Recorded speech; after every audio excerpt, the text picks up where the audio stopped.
오늘 이 시간 여러분의 발걸음이 복되어서 2층 3층 영상으로 예배드리는 모든 성도들에게 크신 은혜가 임하길 주의 이름으로 축원합니다. 오늘 이 시간 말씀의 제목은 외면자, 비대면자, 대면자, 이런 제목으로 은혜를 나누겠습니다.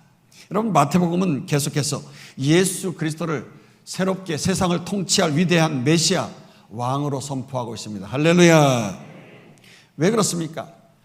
당신의 백성이니만큼 인류의 고질적인 그 죄에서 완전히 해방받도록 구원 베풀어 주시는 그런 왕이 되어지기 때문에 그 왕으로 오실 그 주님을 이제 계속해서 선포하고 있는 것입니다. 사실 인간은 처음에 에덴 동산에서 하나님과 같아지려고 말이죠, 하나님의 말씀을 거부하면서 그 선악과 따먹지 않았습니까? 그래서 그 선악과 따먹은 이유가 뭐예요? 내가 눈이 밝아져서 하나님과 같이 되겠다, 스스로 왕이 되겠다고 말이죠. 선악간에 자기 소견에 오른 대로 막 살아가는 죄를 저지른 거 아닙니까? 그 결과로 죄와 저주와 사망이 왕노릇하는 이 세상 속에서 고통받고 살아갈 수밖에 없었던 것입니다.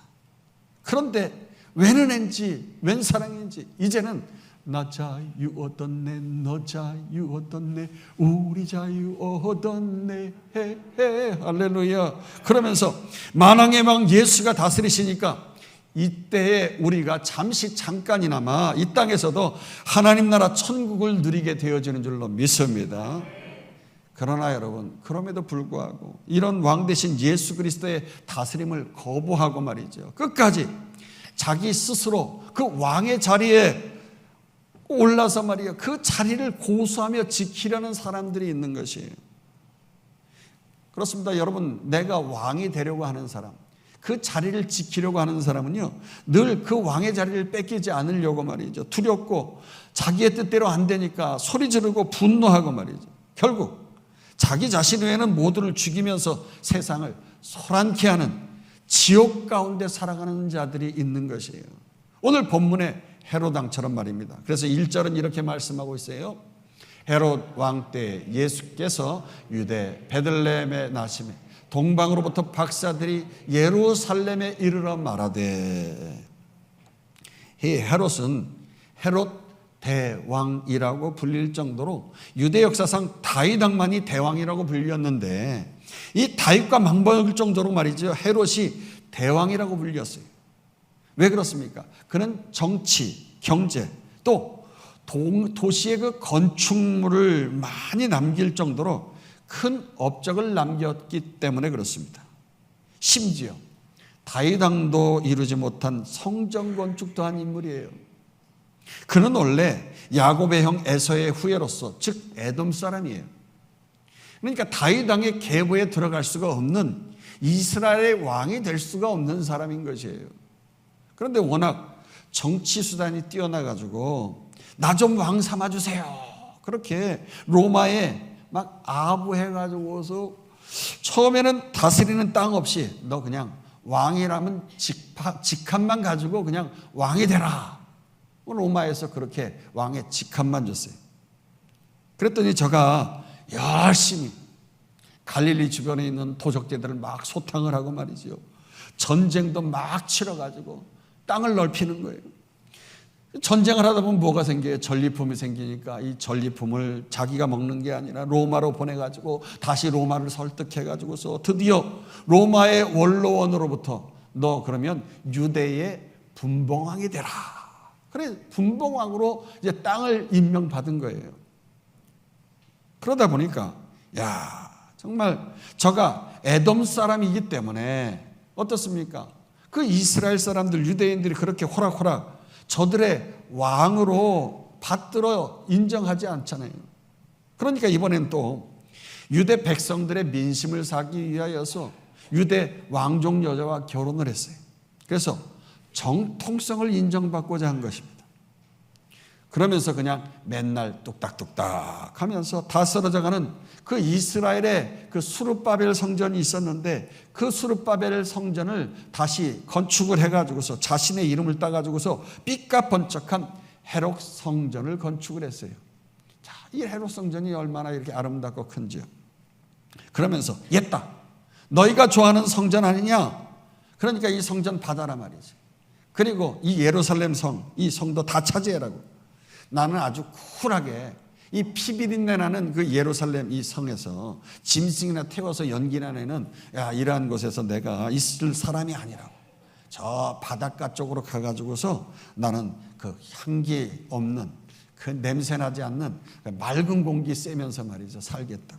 그래가지고 그 바닷가에 가가지고 뚝딱뚝딱도 하면서 항구 도시를 건설을 한 거예요. 그런데 이번엔 거기다가 하나님의 성전이 아니라 로마 황제를 숭배하는 신전을 세우고 이름조차 가이사랴라고 해가지고 황제의 이름을 따서 붙여가지고서 바쳐버린 거예요. 황제에게 바친 거예요. 로마 황제에게 잘 보이려고 말입니다. 그렇습니다. 이게 여러분 얼마나 고달픈 인생이에요. 이렇게 자기 자력으로 왕이 되어진 짝퉁 왕은요 늘 이렇게 염려하고 노심초사하면서 살아갈 수밖에 없는 거예요. 그리고 내가 어떻게 이뤄낸 이 왕제인데 이거 누가 빼앗지 않을래나, 누가 음식에다 독타지 않을래나, 누가 잠잘 때 내 목에다가 칼을 꽂질 않을래나, 늘 불안초조 근심 걱정 속에서 살아가는 거 아니겠습니까? 그런데 말이죠, 어느 날 저 동방, 멀리 동방의 점성가, 즉 박사들이 찾아와 가지고서 자신의 왕자를 흔들 만한 그러한 어마어마한 소식을 전하는 게 아니겠어요? 2절 보도록 하십니다. 유대인의 왕으로 나신 이가 어디 계시냐? 우리가 동방에서 그의 별을 보고 그에게 경배하러 왔노라 하니. 여기 동방이라고 하면 바벨론, 페르시아 이런 지역을 볼 수가 있겠습니다. 왜냐하면 그 뒤에 나오는 박사라고 하는 그러한 말에서 볼 수가 있는데, 이 박사라는 말이 원문에는 마고이라는 이란어의 기원을 둔 말이기 때문에 그렇습니다. 그러니까 동방박사할 때 박사라는 단어가 이란어에서 나온 말이기 때문에 이 박사가 동방에서 온, 즉 바벨론, 페르시아 그쪽에서 온 사람이라고 유추해 볼 수가 있는 거예요. 그 지역에서 별을 연구하고 미래를 점치는 유력자, 이 점성가들이 왕의 옆에서 늘 현명한 어드바이스를 하곤 했는데, 그 유력자들이 지금 저 멀리서부터 아라비아 사막을 건너온 거예요. 당시 교통이라고 해야 낙타가 고작인데 예루살렘까지 2000여 킬로를 물 한 방울 풀 한 폭이 제대로 없는 그 죽음의 길을 걸어온 거예요. 여기는 각종 들짐승이 튀어나오고 모래 속에서는 뱀과 전갈이 숨어 있는 거예요. 뭐 뱀이 있으면 피해가면 되겠지. 안 돼.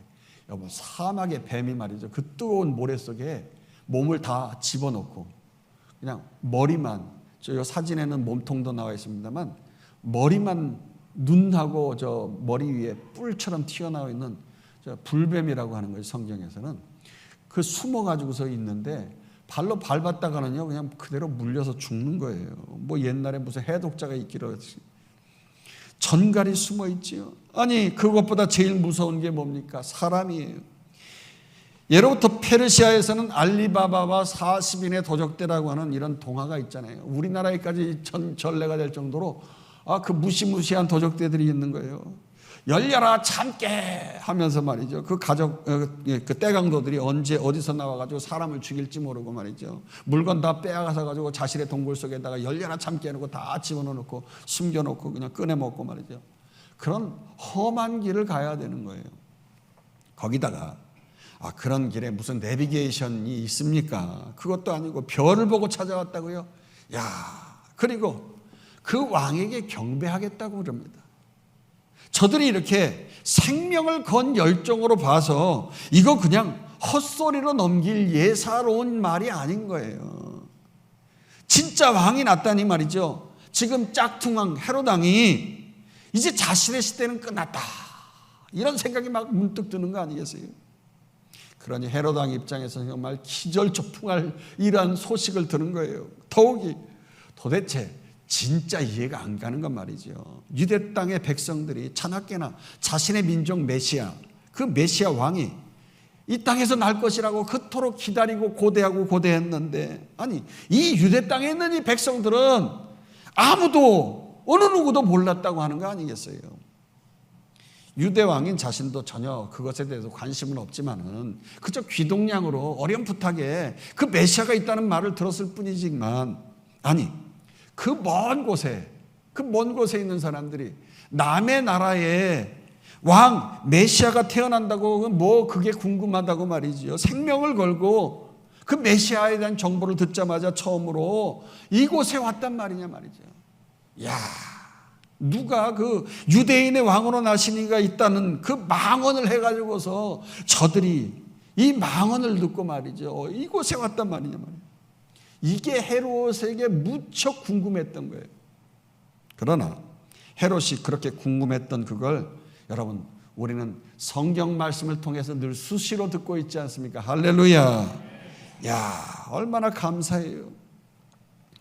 바벨론 이 페르시아는요, 유대 백성들이 포로로 끌려갔던 이러한 경험이 있던 지역 아닙니까? 거기서 다니엘 같은 사람은요, 포로로 끌려갔지만 정권이 새롭게 바뀔 때마다 계속해서 총리로 지내면서 탁월한 지도력을 보이지 않았어요. 그러다 보니까 오늘날에도요, 여기에 다니엘의 무덤이 있어요. 여기에 이 이슬람 사람, 이 이란 사람들이요, 그 다니엘을 추앙하면서 늘 경배하고 그런단 말이에요. 그러니 당연히 당시 왕 옆에 있던 박사들이나 점성가들은 자신들보다도 더 지혜롭게 꿈 해몽도 하고 미래를 알려주는 이 다니엘이 참으로 놀라웠던 거예요. 그래서 다니엘을 자연스럽게 가까이 하면서 그 다니엘이 섬기는 그 하나님, 그 유대 신앙을 연구하게 된 것이고, 그래서 메시아의 그 탄생에 대해서 많은 귀감을 얻게 되어진 거예요. 그리고 메시아를 이들도 학수고대한 거죠. 그럼 이해를 돕기 위해서 다니엘 2장 48절 한번 읽어보도록 합시다. 왕이 이에 다니엘을 높여 귀한 선물을 많이 주며 그를 세워 바벨론 온 지방을 다스리게 하며 또 바벨론 모든 지혜자의 어른을 삼았으며, 다니엘은 모든 박수무당의 어른을 삼았다는 거예요. 그러니 다니엘 같은 어른이 하는 말을 저들이 안 들을 수가 없잖아요. 그 지혜로운 어른께서 인생의 모든 문제와 미래의 해답은 오직 오실 메시아뿐이라고 그렇게 말하면서, 그러니 너희들 맨날 별자리 점이나 치면서 거짓말 그만 치고 민수기 24장 17절에 있는 그 별, 바로 그 별에 대해서 연구나 하라고 그렇게 말했을 거고요. 그러면 그 어른이 하신 말씀을 잘 듣고 밤하늘에 이상한 샛별만 떠도요, 오 주님 언제나 오시렵니까 메시아야, 그러면서 맨날 고대하고 기대하고 학수고대했을 텐데 말이죠. 어느 날 저들 앞에 없었던 이상한 별이 그냥 탁 나타나면서 그 별이 빠르게 유대 땅으로 막 이동을 하는 거 아니겠어요? 그러니 그걸 보는 순간 야, 바로 이거다 그러면서 말이죠, 이게 그 메시아의 별, 새벽별이 아니겠는가 하면서 무조건 산을 넘고 물을 건너 별 따라왔도다. 할렐루야. 그러면서 두세 달을 걸쳐가지고 예루살렘에 도착하면서 저들은 무조건 예루살렘에 헤롯 왕에게로 찾아간 거예요. 그런데 웬걸, 헤롯 왕을 비롯한 온 예루살렘은요, 전혀 뜻밖의 말을 들었다는 표정으로 말이죠. 어째 반응이 이상한 거예요. 3절 보도록 하십시다. 헤롯 왕과 온 예루살렘이 듣고 소동한지라. 일단 헤롯 왕이 가장 먼저 소동을 했어요. 저는 자신에게 이 왕권이 있는데 이 왕권 때문에 평생 동안 정신분열 증세를 보이지 않았습니까? 1세기에 그 유대 역사가인 요데푸스의 문헌에 보면 결국 왕자들이 왕이 서열 1순위 아니겠어요? 그러니까 이 왕자들이 자신의 왕권을 빼앗을까 봐 말이죠, 노심초사하다가 왕이 찬탈 음모를 꾸몄다는 혐의로 유대 출신의 아내와 두 아들을 처형해 버린 거예요. 그래서 무슨 말이 당시에 돌았냐고 하면 헤롯 왕자가 되느니 차라리 헤롯의 개가 되는 게 낫다는 말이 당시에 유행어로 떠돌 정도였다는 거예요. 이렇게 자기 가족까지 광기 어린 만행을 저지르면서 죽일 정도로 완전히 미친 사람이었어요. 그러니까 이번에 또 그 미친 사람이 말이죠. 이 미친 사람 때문에 얼마나 유대 땅의 백성들까지 소동했겠어요. 헤롯이 먼저 소동을 했고 그 다음에 예루살렘 성이 소동을 했다고 그랬어요. 아이고, 왕자들을 그렇게 죽인 사람이니 이번에는 왕이 나타났으니까 또 누구를 죽이고 어떤 피비린내가 진동할까 그러면서 막 성이 진동을 한 거예요. 그리고 그 말대로 베들레헴 그 징역 안에 있는 2살 아래의 남자애들은요 싸그리 삭삭 다 죽여버린 거 아니겠습니까? 이야, 그렇습니다. 이렇게 스스로 왕되기를 고집하는 자는요 결국 모두를 죽이고 자기만 혼자 살아남는 그렇게 불의한 자가 되고 마는 것입니다. 그러나 이러한 불의한 헤롯은요 먼저 소동하면서 표정 관리부터 하는 거예요. 그리고 전혀 이제까지 메시아에 관해서 외면하고 살았기 때문에 자신이 메시아에 대해서 아는 게 없어서 자신의 정보력을 총동하는데 4절 보도록 하십니다. 왕이 모든 대제사장과 백성의 서기관들을 모아 그리스도가 어디서 나겠느냐 물으니. 여러분, 대제사장은 원래 한 명뿐이에요. 그리고 종신직입니다. 근데 이 헤롯 왕은 인기 작전을 썼잖아요. 그래서 유대 백성 중에서 대제사장이 좀 되고 싶은 사람들이 많잖아요. 그러니까 저도 좀 대제사장 되고 있어요. 그래, 너도 해. 뭐 저도 좀 해주세요. 그래, 너도 해라.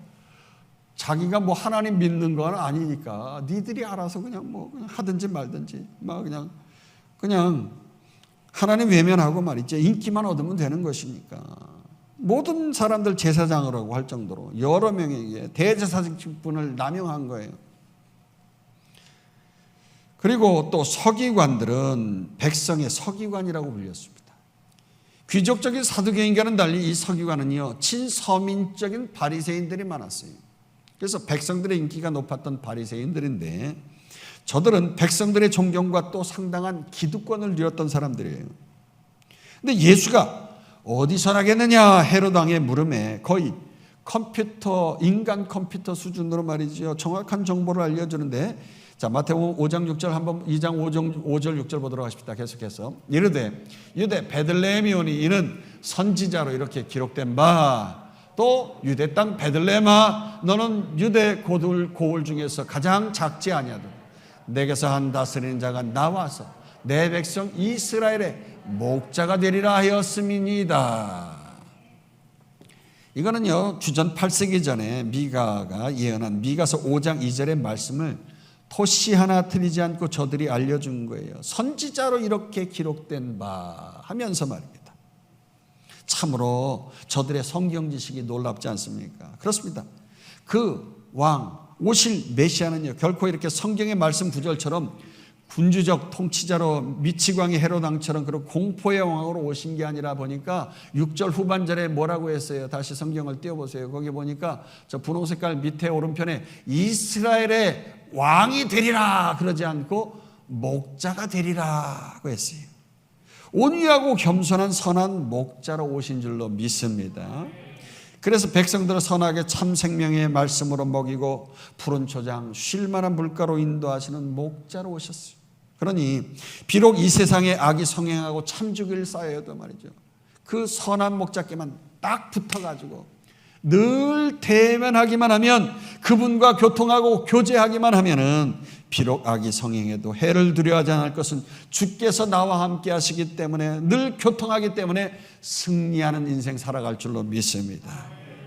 그런데 문제는 이런 참 선한 목자를, 왕으로 오실 메시아를 대면하지 않고 말이에요 철저히 외면하면서 자기 자신의 왕권만 강화하겠다고 하기 위해서 메시아에 관한 정보만을 일반 상식 차원에서 얻는 자가 있었어요. 아니 그런데 어쩌면은 이렇게 메시아를 아예 외면하는 자보다 더 무서운 사람들이 누구냐? 대제사장과 서기관 같은 자들이 저들은 아예 자기를 강화시키기 위해서 종교적인 삽질을 열심히 하고 자기의 기득권을 유지하기 위해서 성경 지식을 많이 쌓는 자들이었어요. 그래서 누가 봐도 우리의 거룩한 지도자라고 말이죠. 사람들이 따르고 존경을 했어요. 그러나 이들도 시간 문제지 메시아를 이렇게 글로만, 그러니까 비대면으로만 만나는 사람들 아닙니까? 천국 가서도 주님을 만날 때 첫 마디가 뭐라고 할지 뻔하지 않겠어요? 아이고 주님 처음 뵙습니다. 그러지 않겠어요? 처음 뵙는다고. 그동안 말씀 많이 들었습니다.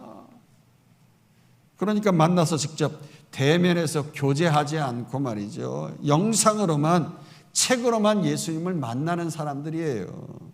그래서 성경에 이 대제사장과 서기관들이 결국 어떻게 됐어요? 헤롯과 똑같은 사람들 아니겠어요? 자기들의 기득권 위협하고 백성들의 인기를 빼앗아 간다고 말이죠. 예수를 십자가에 못 박으라고 한 사람들이 누구예요? 바로 대제사장과 서기관들 아니에요. 그렇게 예수를 죽이는 대적자가 된 것으로 보아서 저들은 천국 가기는 글러버렸어요.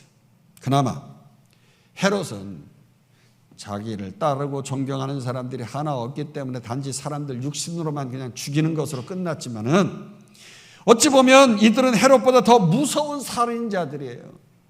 그냥 저들은 자신은 물론이고 자신을 따르는 백성조차 지옥 불구덩이에 그렇게 말씀으로 가르치면서 거짓으로 가르쳐가지고 불구덩이로 인도하면서 영원한 영적 죽음으로 몰아넣기 때문에, 그래서 야고보 사도가 지적한 대로 저들은 귀신들도 가지고 있는 믿음인 그렇게 알기만 잘하는 죽은 믿음을 소유한 자들 아니겠어요? 한번 야고보서 2장 19절 20절 읽읍시다. 내가 하나님은 한 분인 줄을 믿느니 잘하는도다. 귀신들도 믿고 떠느니라. 아하, 허탄한 사람아, 행함이 없는 믿음이 헛것인 줄을 알고자 하느냐. 그렇습니다. 거라사 지방에 귀신 들린 사람이 예수님께 나와가지고 뭐라고 그랬어요? 지극히 높으신 하나님의 아들이요, 막 그러지 않았어요. 거의 베드로급으로 신앙 고백을 했단 말이에요. 그런데 그 귀신 들린 자가 알긴 잘하는데 그 다음 말이 뭐라고 했어요? 당신이 나와 무슨 상관이 있나이까? 무슨 상관이 있냐고. 참, 말씀을 많이 알고 열심히 성경 공부하는 거, 이게 중요한 것 같지만은요, 그러나 여러분, 말씀대로 살지 않고 아는 것으로 끝나서는 안 된다고 하는 거예요. 주님과 전혀 상관없이 헛된 신앙 삽질하고 있는 거예요.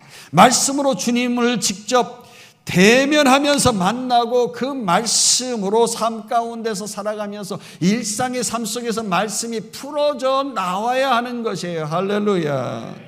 그러면서 하나님 영광 나타낸 거, 빛과 소금의 역할을 하면서 예수 향기 날리고 예수 영광 나타내야 되는 거예요. 할렐루야. 그게 진정한 믿음의 사람이지요. 그래서 본문에 다시 헤롯은 메시아 탄생지가 베들레헴임을 알았지만은, 알고 나서는 몰래 박사들을 불렀어요. 그리고 별을 처음 본 시각이 언제냐 자세히 물어보고, 그때 그 시각을 기준 삼아서 유아 살해 만행을 저지르지 않습니까? 이야, 그러기 위해서 무서운 계획을 짠 거예요. 7절 8절 보십시다. 이에 헤롯이 가만히 박사들을 불러 별이 나타난 때를 자세히 묻고 베들레헴으로 보내며 이르되, 가서 아기에 대하여 자세히 알아보고 찾거든 내게 구하여 나도 가서 그에게 경배하게 하라.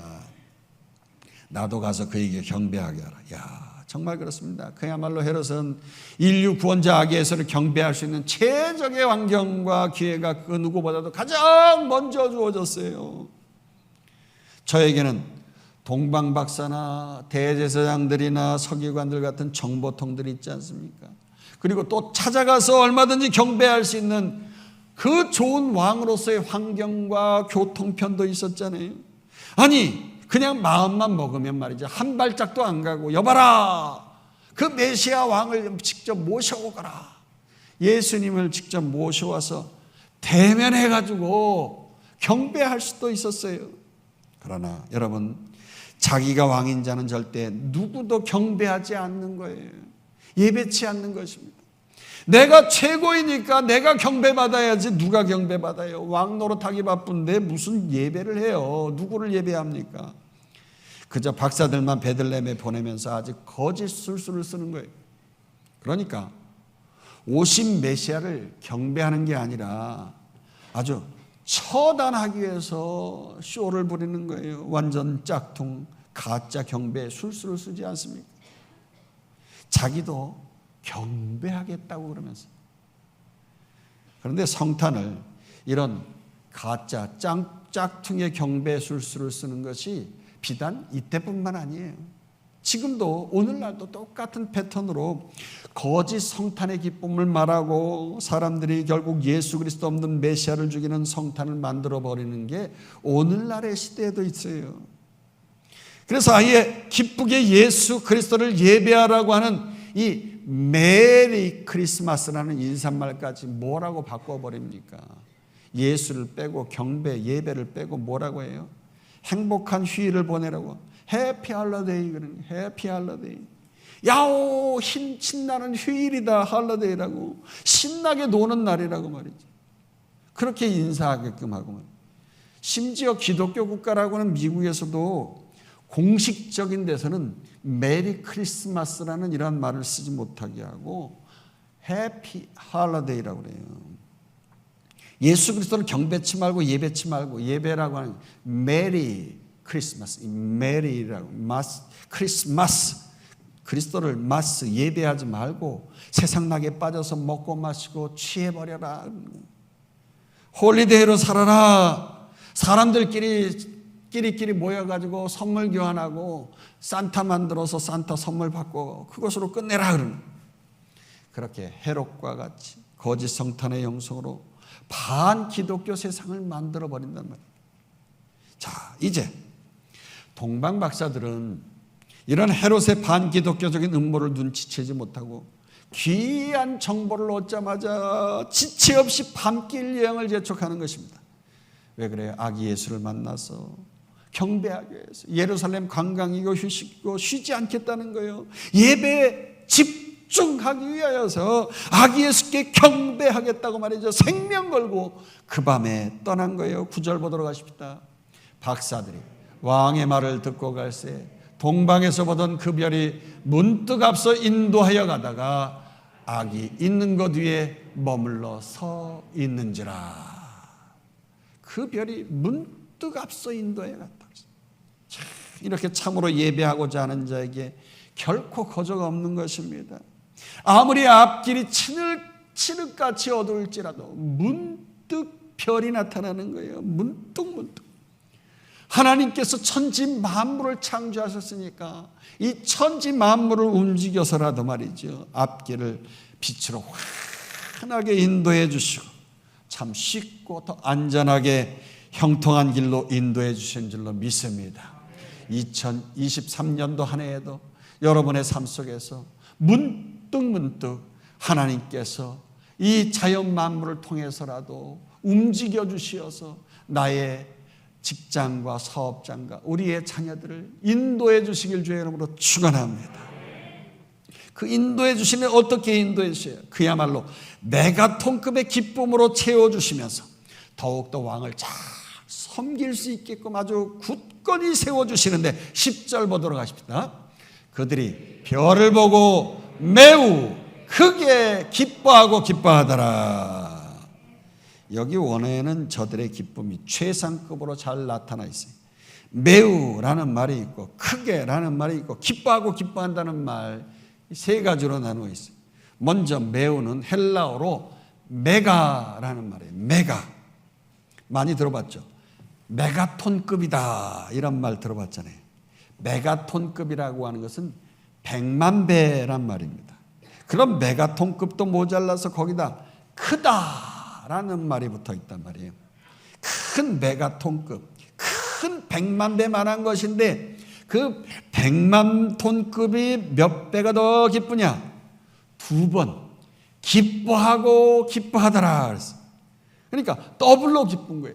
그냥 100만 토금의 기쁨이 그것도 모자라 가지고서 더블로 기쁘시기를 주의 이름으로 축원합니다. 2023년도 한 해 우리 대광교회 성도들은요, 해피하고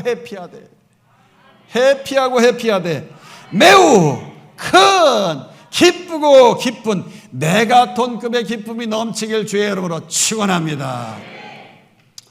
자, 이게 무슨 말이냐? 세상이 결코 맛볼 수 없는 그런 기쁨이라는 거예요. 줄 수도 없는 그런 기쁨이 찾아왔다는 것인데, 여러분의 인생 가운데 그런 기쁨이 있길 주의 이름으로 축원합니다. 그래서 여러분의 곁에 계시는 분들에게 한번 따라서 한번 합시다. 해피 뉴 이어. 다 이제 붙여가지고 한번 두 번을 하는 거예요. 해피 뉴 이어가 아니라 해피예요. 시작. 옆에 분들하고 시작. 해피 뉴 이어. 할렐루야. 이 기쁨 가지고 왕을 기쁘게 대면해야 되는 거예요. 그냥 서로가 선물 주고 기뻐하는 것이 아니라 우리 주님을 기쁘게 대면하러 왕께 예배하러 온 거예요. 사람 만나러 온 게 아니라 주님 만나러 온 줄로 믿습니다. 11절 보도록 하십시다. 11절. 집에 들어가 아기와 그 어머니 마리아와 함께 있는 것을 보고 엎드려 아기께 경배하고 보배압을 열어 황금과 유향과 모략을 예물로 드리니라. 여기에 집에 들어갔다고 하지만은 이 집이 해봤자 무슨 집이에요? 마구간이에요. 마구간. 왕이 왕궁에서 태어난 게 아니라 마구간에서 태어났어요. 만약에 왕궁에서 태어났다고 하면 상위 탑 0.1% 사람들만 찾아와서 경배할 수밖에 없잖아요. 왕궁을 문 앞에서 지키고 있는 누가 함부로 들어가요? 왕족이나 귀족들 말고 목동들 같은 냄새나는 자들, 이렇게 왕을 아련할 수가 있겠습니까? 낮고 천하고 냄새나는 그런 마구간에 태어나셨기 때문에 모두가 경배할 수 있는 거 아니겠어요? 그리고 생전 한 번도 씻지 않은 그 말구 위에 뉘었다고 했어요. 인생에서 냄새나고 가장 구질구질한 사람들, 죄 많은 사람들 다 찾아와서 그래서 저에게 경배할 수 있는 거지요. 그리고 저들의 문제를, 그 구질구질한 낮고 천한 사람들의 문제들을 싹 다 해결해 주실 수 있는 주님인 줄로 믿습니다. 동방의 박사들, 당시의 유혹자들이고 바벨론 사람들, 세계를 지배한 왕들 옆에 앉아가지고 어드바이스를 해줬는데 말이지, 그 대단한 영향력을 끼치는 사람까지 만나게 올 수 있는 거 아니겠어요? 자신들의 그 모든 권위와 신분, 위력함을 다 내려놓고 아기께 경배했다고 하는 거예요. 그러니까 존귀한 자나 낮고 천한 자나 모두 다 예배할 수 있는 기회가 주어졌잖아요. 그리고 또 계속해서 여기 보니까 아버지 요셉의 이름은 없고 어머니 마리아의 이름이 나오고 있어요. 다시 뒤로 돌려서 그 한번 본문을 띄워보세요. 아기와 그의 어머니 마리아가 함께 있는 것을 보고 그랬어요. 아기와 마리아가 함께 있었다고 했어요. 그러니까 아기와 마리아께 경배했다는 것이 아니에요. 카톨릭에서는 요거를 교묘하게 이용해 가지고서 아기와 어머니께 경배했다고 하는데, 분명한 것은 그 다음에 말이 중요해요. 엎드려 아기께 경배하고. 누구께 경배했어요? 아기께 경배했단 말이에요. 가톨릭에서는 마리아 어머니에게 경배한단 말이에요. 그렇게 해서는 안 됩니다. 정확하게 아기 예수께 경배해야 될 줄로 믿습니다. 이때 경배했는데 경배가 뭐냐? 원어상으로 중동 사람들이 지금도 단체로 기도할 때 어떤 자세로 기도해요? 무릎을 꿇고 이마에 땅을 팍팍 찍어가면서 엉덩이를 쳐들고 그렇게 경배해요. 성지순례를 갔더니 중동 사람들이 이마가 푸르둥둥하고 어떤 사람들 시커매요. 그래서 우리 아시안들은 몽골이한 그 반점 있잖아요. 아이들 그 반점이 퍼런 점들. 그러니까 중동 사람들은 그 반점이 좀 머리에 있나? 근데 이상한 거는 다 똑같이 그냥 이렇게 퍼러둥둥하고 시커매. 그래서 가이드한테 물었어요. 왜 저러느냐 그랬더니 맞박을 갖다가 땅에다 팍팍 저가 찢는데 그냥 찢는 게 아니라 그냥 멍이 들 정도로, 아예 그 멍이 그냥 점처럼 그렇게 시커매질 정도로 그렇게 그냥 타박상이 되어져 가지고 그렇게 찌어야만이 경배를 알라신에게 잘하는 사람이라고 사람들이 추앙한대요. 그래가지고 그렇게 그냥 머리를 찌어대는 거예요. 그러니 그렇게 쳐받고 경배를 하는 그런 경배를 했다 뭐 그런 거 아니겠어요?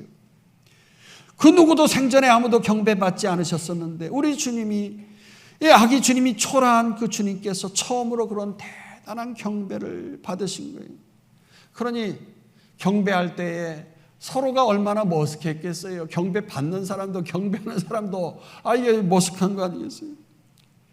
그리고 이 경배를 할 때 이들이 얼마나 참 보통 믿음이 아니겠어요? 아니 이게 진짜 왕인가? 이 마구간에 이 더럽고 냄새나는 여기에 왕이 정말 메시아라고? 그렇지만 믿음으로 그냥 팍팍 그냥 경배를 했다는 거 아니겠어요? 그래서 지금도 주님이 탄생한 베들레헴 교회에 가면 그 누구라도 가장 낮은 자세로 허리를 굽히지 않으면 주님 누우신 곳에 들어갈 수 있게끔 그렇게 그냥 아예 그 문을 좁혀놨어요. 거기다가 그냥 더 다른 돌로 된 문을 이렇게 접혀놨는데, 왜냐하면 시대마다 막 정복자들이 말을 타고 들어가가지고서 막 그 예수님의 탄생한 그 장소를 막 짓밟았단 말이에요. 그러니까 말을 못하게 들어가게 문을 좁혀놓고 허리를 굽히고 들어가게 그렇게 만들어버렸어요. 거기서 끝나지 않았습니다. 그 왕을 알아낼 때에는 예물을 올려드렸어요. 그래서 저들이 여러 가지 위험을 무릅쓰고 먼 곳에서 가져온 그 예물을 드렸는데, 저들이 그냥 아무 뜻 없이 그냥 되는 대로 막 가져온 게 아니죠. 우선 아기의 왕권을 상징하는 황금을 바쳤단 말이에요. 왕 중의 왕, 만화와 함께 최고의 적절한 그런 예물, 그것이 황금 아니겠어요? 둘째로 유향을 바쳤습니다. 유향은 그 옛날 제사장들이 성막에 기도의 분향단에서 하나님께만 올려드리는 그런 향품이었어요. 다른 여러 가지 향료가 많아도 꼭 이 향기로운 예물을 피는 유향을 꼭 섞어가지고 하나님께 올려드렸어요. 그리고 그 유향을 올려드리면서 성소와 지성소가 되어지는, 구분이 되어지는 커튼이 쳐 있는데, 그 커튼 앞에는 성소가 있고 그 성소 앞에 이제 커튼 앞에 유향을 올려드린 분향단이 있어요. 그리고 그 분향단에서 분향을 한 다음에 커튼을 걷고 지성소로 들어가서 주님의 말씀을 듣고 말씀을 받아서 백성들에게 선포를 했어요. 그래서 오늘날도 이 강단이 이 소강대상과 대강대상이 이렇게 있는 이유는 이 분향단과 성소와 지성소를 구분하는 그런 상징적인 의미가 있는 거죠. 그래서 기도의 분향단에서 이제 기도를 하고 대제사장이 성전에 들어가서 지성소에 들어가서 하나님의 말씀을 받고 백성들에게 나와서 말씀을 선포하는 이런 상징적인 의미로 이제 이렇게 강대상이 소강대상, 대강대상 이렇게 있는 거죠. 자, 기도의 분향단에서 향료를 올려드리는 걸 상징하면서 오실 왕은 만 백성들을 위해서 중보 기도자임을 또한 상징하는 거예요. 그리고 세 번째, 몰약은 정말 황당하기 그지없는 선물이에요. 시체를 썩지 않게 하는 방부제고 장례용품을 드렸는데, 아니 갓 태어난 아기에게 베네 쪼고리가 아니라 수의를 선물했다고 생각해 보십시오. 이거 부모 입장에서는 정말 기분 나빠도 보통 기분 나쁜 거 아니에요. 그러나 이 몰약을 예물을 통해서 평소에 동방박사들이 메시아의 신앙과 믿음을 잘 엿볼 수 있는 것입니다. 정말 드릴 수 없는 것인데 과연 이걸 드릴까? 그러나 메시아가 장차 자기 백성을 위해서 십자가에서 죽으실 뿐만 아니라 썩지 않고 부활 승리해 오실 것이라는 그 사실을 믿어 의심치 아니하고 믿음으로 바친 것이 바로 몰약인 줄로 믿습니다. 그렇습니다. 동방박사들이 나신 왕께 찾아온 목적이 아주 분명했던 거예요. 뭘 얻기 위함도 아니고 오직 아기 예수께 경배하기 위함인 줄로 믿습니다. 예물 드리기 위함인 줄로 믿습니다. 그래서 아기를 보자마자 자신들은 그저 넙죽 엎드린 거예요. 그냥 나는 아니고 but Christ, 오직 예수만이 나의 왕이 된다는 거지요. 그렇습니다. 우리 2023년도 한 해에 우리가 주의 전에 나오는 이유는 무엇입니까? 예수 그리스도를 온전히 예배하기 위해서 나온 것인 줄로 믿습니다. 사람 만나고 뭐 사역을 하고 목장에 모임 갖고 충성하고 봉사하는 거 다 필요한 것이긴 하지만 가장 우리의 성전에 나오는 이유의 1순위는 경배하고 예배하는 것, 찬양하는 거예요. 할렐루야. 찬양하는 것뿐만 아니라 그냥 예물 드리는 거예요. 최상의 예물. 할렐루야. 왜냐? 그 왕이 나의 모든 문제를, 죽음의 문제까지, 정말 죄와 저주와 상의 문제까지도 완전히 해결해 주시고 구원의 문제를 해결해 주실 왕이라고 여기기 때문이었다는 거지. 2023년도 안에 나의 문제 해결해 주실 분은 오직 주님뿐인 줄로 믿습니다. 참 죽을 일 많고 코로나로 정말 이태원 사고로, 터널 화재 사고로 그냥 거기에 한번 그 골목으로 그 터널로 들어가면 빠져나올 수가 없어요. 내가 살려고 해도 빠져나올 수가 없는데 정말 주님이 도와주셔야 되지 않겠어요? 우리와 우리의 자녀들 모든 죄와 저주와 사망에서 해결해 주실 분은 왕 대신 오직 예수님뿐인 줄로 믿습니다. 그렇기 때문에 예배를 잘 드려야 되는 거고 예물을 잘 드려야 되는 거예요. 오직 그것만이 그들의 정말 1순위였어요. 그랬더니 저들이 그야말로 저들의 갈 길 다 가도록 예수 인도 안 받고 무슨 일을 만나든지 만사형통하게 된 줄로 믿습니다. 12절 읽고 마칩시다. 그들은 꿈에 헤로데게로 돌아가지 말라 지시하심을 받아 다른 길로 고국에 돌아가니라. 그렇습니다. 이렇게 내가 왕되지 않고 예수 그리스도를 온전하게 왕 대신 참된 예배자로 헌신자로 그렇게 나아가는 자는요, 하나님께서 강력한 무기를 주시는데 그게 뭐냐?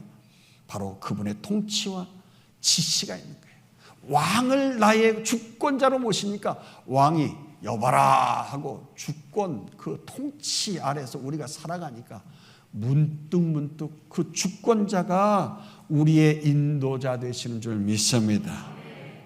그래서 우리의 삶 속에 흑암의 세력, 그 흑암의 세력 속에서 참 죽을 많고 악이 비록 성하여도 꿈속에서라도 피할 길을 인도받게 해주시고 갈 길을 인도해 주시는 줄로 믿습니다. 정말이지 날마다 천국을 맛보고 하나님 나라가 이 땅에서 이루어지는 그 삶을 우리 대광교회 성도들 올 한 해 맛보시길 주의 이름으로 축원합니다. 그러니 중요한 게 뭡니까? 우리 성가대가 찬양했잖아요. 이 세상의 악이 비록 성하여도 그렇게 짝퉁성탄, 짝퉁메시아, 짝퉁왕이 공의롭지 못하고 불의한 세상으로 통치하며 이 세상 나아갈지라도 우리는 어느 편에 설 것인가? 어느 편에 설 것인가? 이게 중요한 것이에요. 우리는 그 예수 그리스도를 외면하는 편에 설 것이 아닙니다. 아니면 또 비대면의 자리에 설 것인가? 그것도 아니에요. 우리는 그저 NIBC, not I, 나는 아니고 BC, but Christ, 오직 예수 그리스도께만 나아가서 대면하면서 직접 이천에 나와서 예배 드리고 경배하면서 그분의 다스림 받고 나의 귀한 것 다 바치고 경배하는 자 편에 서야 할 줄로 믿습니다. 그래서 좀 죄송한 말씀이지만 여러분, 비대면으로 영상으로 예배 드리는 거 이제 그만해야 돼요. 그만해야 돼요. 세상 사람들도 비대면 싫어하잖아요.